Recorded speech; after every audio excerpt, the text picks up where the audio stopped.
আপনারা প্রত্যেক দিন একটা অংশ আল্লাহ পাকের জিকিরের জন্য খাস করে নেন। লা হাওলা ওয়ালা কুওয়াতা ইল্লা বিল্লাহ বেশি থেকে বেশি বলার চেষ্টা করেন।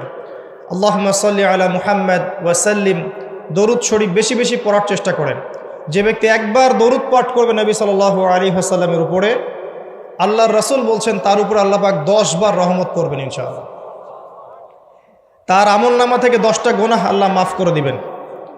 শুধু তাই নয়, 10টা নেকি লেখা হবে এবং তার মর্যাদা 10 গুণ বাড়িয়ে দেওয়া হবে। সবচেয়ে বড় কথা হচ্ছে দরুদ বেশি বেশি পড়লে আপনার টেনশন দূর হয়ে যাবে। যে ব্যক্তি দরুদ শরীফ বেশি বেশি পড়ে তার টেনশন কমে যায়।